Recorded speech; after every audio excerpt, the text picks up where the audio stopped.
Bonjour à vous, confrères humains de la planète Terre. Comme vous avez pu le constater dans le titre, je fais cette vidéo pour exprimer certaines des pensées que j'ai eues par rapport à la période de Covid que nous avons tous traversée sur cette planète entre 2020 et 2022 environ. Donc, au fait, j'ai eu certaines pensées ces derniers jours qui m'ont poussé à la conclusion que tout ça, c'était du grand n'importe quoi. On a vu toutes les mesures qui ont été prises par nos gouvernements, on a vu le climat de peur extraordinaire qui régnait tout le long de cette crise, et on a vu aussi la manière ridicule dont ça a pris fin. Au fait, je méditais là-dessus et je me suis rendu compte qu'au fait, cette crise a pris fin, d'accord, du moment où le président de la Russie, Vladimir Poutine, a décidé d'attaquer l'Ukraine. C'est-à-dire, dès qu'il a lancé son attaque sur l'Ukraine, automatiquement, ce que les médias ont fait, les médias qui étaient jusqu'alors focalisés sur le Covid, ont changé de point de focalisation et ont tourné leur attention sur le conflit en Ukraine. Et c'est comme ça que du jour au lendemain, on n'entendait plus parler de Covid, de vaccins, de port de masque, de distanciation sociale et de toutes les mesures barrières qu'on nous avait imposées ici et là. Bref, tout ça a disparu comme ça. Alors que nous nous rappelons tous que les médias nous avaient convaincus que ce Covid était un virus extrêmement dangereux, mortel, et que la survie de l'humanité était menacée, on était plongé en permanence dans un climat de peur, d'anxiété, d'inquiétude, d'angoisse, qui est incroyable. Tous les jours. Et chaque soir, il y avait toujours une section du journal télévisé qui était dédiée au décompte des morts. Chaque jour, on nous montrait qu'il y avait des centaines, des milliers de morts du Covid. Et c'était vraiment un niveau de peur que je n'avais jamais vraiment vu dans le monde. Et tout ça a pris fin du jour au lendemain. C'est pas normal. Comment quelque chose d'aussi immense, d'aussi grave, d'aussi important peut-il prendre fin comme ça, du jour au lendemain? Je me dis non, c'est pas normal ce qui s'est passé. C'est pas normal. On nous a convaincus que ce virus-là allait peut-être décimer la moitié de la planète. Et comme ça, voilà, c'est terminé. On n'en parle plus. C'est comme si c'était quelque chose qui s'était passé il y a 10 ou 20 ans. Et c'est là que je me suis rendu compte qu'en vérité, la crise du Covid n'était pas due au virus du corona. Elle était due à la façon dont les médias ont traité le sujet. Oui, effectivement. Parce que j'ai fait plein de recherches dans le domaine. Je me suis rendu compte que le Covid en tant que tel, le corona, n'est pas un virus si virulent que ça, que ce qu'on nous a fait croire. Parce que pendant cette période de Covid, j'étais tellement choqué par tout ce qui se passait que j'ai fait plein de recherches à gauche, à droite, et j'ai fait des comparaisons, et je voyais que même au niveau des statistiques de la grippe saisonnière, la grippe habituelle qui frappe le monde chaque année et qui fait des centaines de milliers de morts à l'échelle de la planète, je me suis rendu compte que la grippe saisonnière habituelle faisait plus de morts que le corona. Donc, le corona en lui-même n'est pas un virus si terrifiant que cela. Il y a même eu déjà des épidémies de corona dans le passé, même au début des années 2000. En Chine, ils ont fait ça, ils ont géré ça rapidement, on n'en a même pas entendu parler.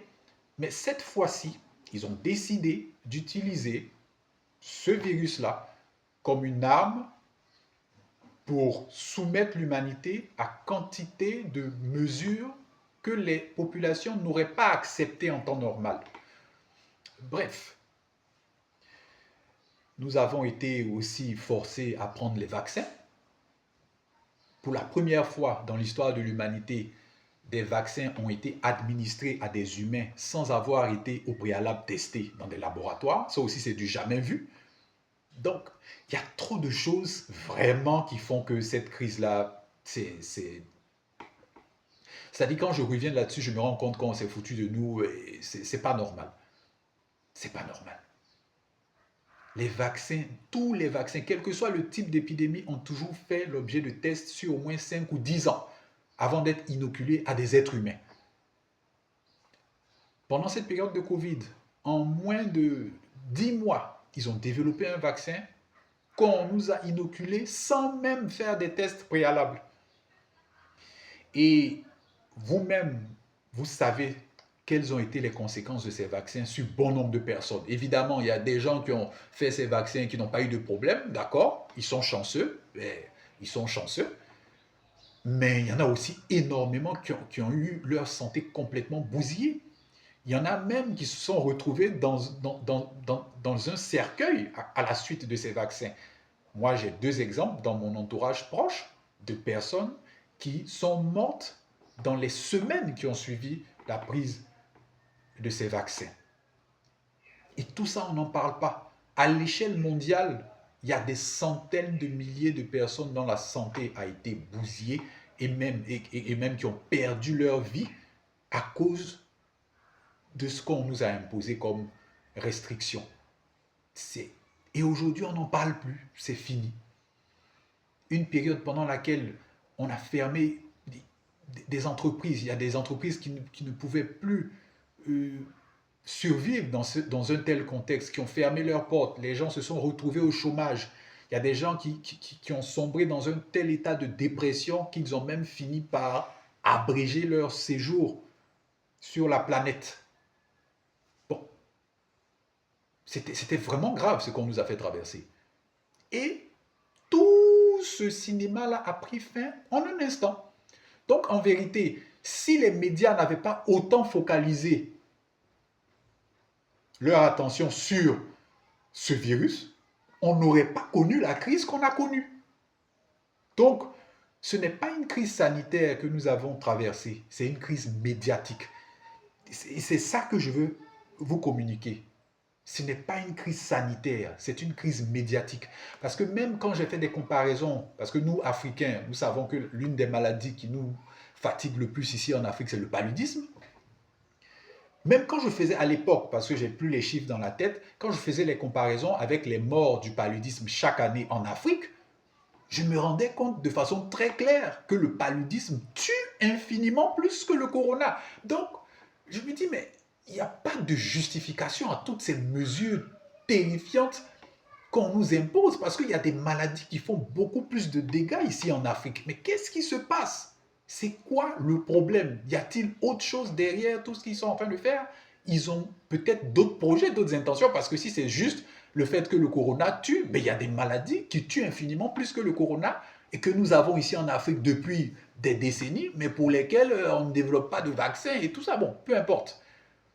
Donc, bref, ça m'a poussé aussi à faire des recherches personnelles et à remonter même à l'histoire aussi du vaccin, voir un peu toutes les expériences machiavéliques qui ont été faites par des gouvernements occidentaux pendant des décennies sur des populations à travers ces inoculations.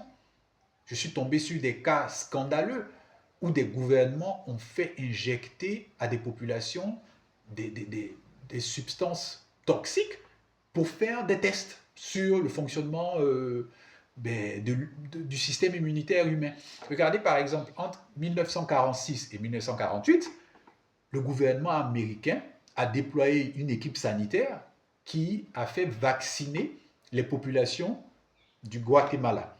Et à travers cette campagne de vaccination, on a inoculé de façon volontaire le virus de la syphilis aux populations civiles du Guatemala. C'est incroyable. Incroyable. Beaucoup de gens sont morts et tout ça. Bref, quelques décennies plus tard, en l'an 2010, Barack Obama a présenté ses excuses au peuple guatémalais pour les expériences machiavéliques menées par le gouvernement américain sur leur population. C'est terrible. C'est terrible. Et avec la complicité du gouvernement guatémalais qui s'est laissé corrompre par le gouvernement américain pour utiliser leur population comme des cobayes, quoi. C'est incroyable. Donc aujourd'hui, on est là, on continue d'avancer et on ne se pose pas de questions. Maintenant, moi je me dis, mais et si on se retrouve encore dans une situation comme ça dans les années à venir, qu'est-ce qu'on fait? On va encore se soumettre à toutes ces choses-là? Surtout que le grand directeur de Microsoft, Bill Gates, est quelqu'un qui, à plusieurs reprises, a financé des campagnes de vaccination dans le monde, financer des campagnes de vaccination avec une idéologie bien précise. Il y a une vidéo sur YouTube de TED, il y a quelques années de ça, où Bill Gates lui-même, je l'ai vu, je l'ai entendu, Bill Gates lui-même disait de façon claire que si nous faisons un bon travail avec les vaccins, on pourrait réduire la population du monde de 10 à 15%. C'est lui-même qui l'a dit. Ce n'est pas de la philosophie, ce n'est pas du complotisme. Et c'est quelqu'un comme ça qui finance l'OMS et qui finance bon nombre de campagnes de vaccination dans le monde. Donc il faut se poser des questions. Parce que pour lui, il y a trop de personnes sur la planète. On est trop nombreux. Donc, parce que, au fait, la façon dont cette crise, non seulement a commencé, mais la façon dont aussi elle a pris fin, m'oblige à me dire qu'il y a autre chose. C'est pas juste Corona, si c'est pas juste ça. Il y a autre chose. Ils avaient un autre plan derrière, ces gars-là. Ils avaient un autre plan derrière. Donc, moi, je ne sais pas qu'est-ce qui traverse la tête à un monsieur comme ça, qui est milliardaire, Bill Gates, qui a plein d'argent. Il trouve qu'on est trop nombreux sur la Terre. Mais je ne sais pas, c'est le Tout-Puissant qui a créé l'univers. Mais si lui-même, il dit dans les textes bibliques, multipliez-vous, remplissez la Terre. Maintenant, toi, ton problème, c'est quoi? Si on est trop nombreux, c'est quoi ton problème? Est-ce qu'on t'a demandé de nourrir toute cette population? Non, ce n'est pas ton problème. Donc, c'est des gens qui ont des pensées vraiment obscures et qui se servent de toutes ces crises-là pour nous mettre des choses dans le corps. On ne sait pas où on va. Et l'une de leurs idéologies, c'est de ralentir la, la fertilité des Africains, parce qu'ils disent aussi que les hommes noirs, les Noirs font trop d'enfants. Bon, ça, je ne sais pas d'où leur vient cette pensée, parce que quand on regarde les chiffres donnés par les institutions internationales, on voit très bien que la population générale de toute l'Afrique, tout le continent africain, tous les États africains rassemblés, tourne autour de 1,5 milliard d'habitants. D'accord. C'est pas si énorme que ça, puisqu'on a la population de l'Inde. L'Inde qui est un seul pays, qui fait 1,47 milliard d'habitants. Donc l'Inde, un seul pays, l'Inde, à lui seul, l'Inde, ou bien à elle seule, l'Inde fait pratiquement toute la population de l'Afrique. C'est pareil aussi pour la Chine, hein, pratiquement. Donc, si un seul pays comme la Chine ou l'Inde arrive à faire pratiquement toute la population d'Afrique, je ne vois pas en quoi les Africains font trop d'enfants. Bref, anyway, vraiment, je voulais exprimer mes pensées sur ce sujet pour vous aider aussi à peut-être voir les choses sous un autre angle, parce que il y a vraiment anguille sous roche.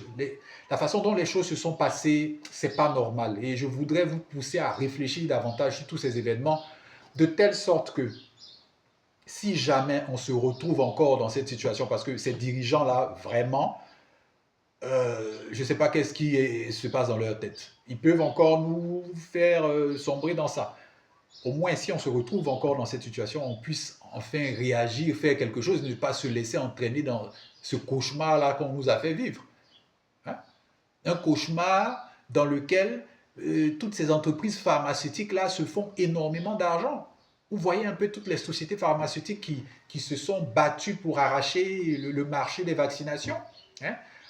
AstraZeneca, je sais pas, Johnson Johnson, Moderna, l'autre, Pfizer, Sinopharm, c'est du business. Donc, eux, ils font leur business sur notre malheur. C'est incroyable. Et en plus, on nous plonge dans une peur incroyable avec des variants. Vous avez vu tous les variants du Covid. Hein? Le variant alpha, le variant bêta, le variant delta, le variant gamma. Bon, c'est comme s'ils s'amusaient avec nous, quoi. Hein, ils s'amusent même à réciter l'alphabet grec. Hein. Après, on est passé au variant Omicron. Le variant Omicron. Mais c'est n'importe quoi.